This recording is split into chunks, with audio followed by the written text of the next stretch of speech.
business until last year. Korea Aerospace Industries, the nation's sole aircraft manufacturer, was riding high on the expectation of its increased entries into foreign markets with homegrown choppers and jets.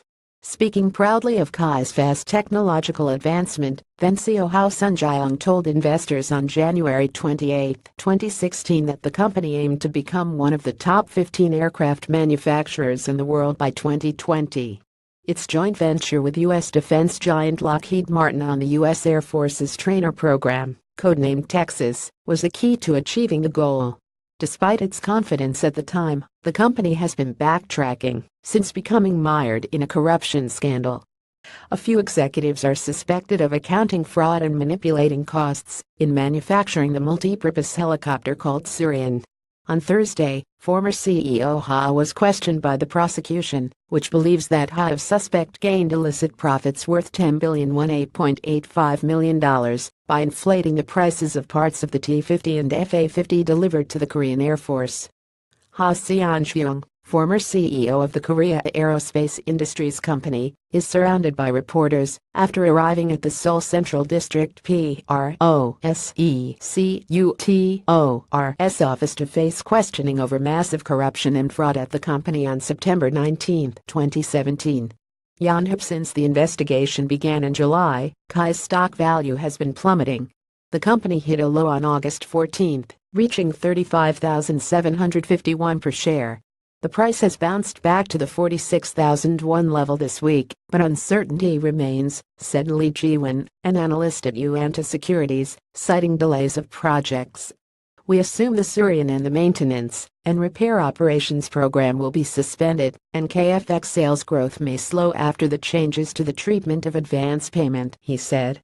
The biggest concern appears to be the company losing its credibility overseas, a crucial factor in business government deals. The upcoming Texas project is reportedly to be announced by the end of this year.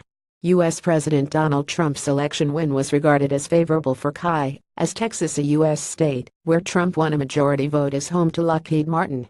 The Korean company said that it expects to generate around 38 trillion won of revenue if it wins its bid. During his official trip to the U.S., Korean President Moon Jae-in also reportedly requested Trump support the Lockheed KAI venture, though he did not receive an affirmation from his U.S. counterpart.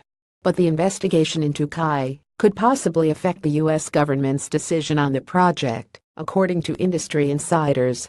Under the U.S. public procurement law, the government is obliged to check the business integrity and honesty of contractors during the bidding process, they said. The scandal itself has not led to any cancellations of KAI projects. But the governments of Indonesia and Thailand, which signed contracts with KAI, are said to have expressed concerns over the prosecution's probe into the company.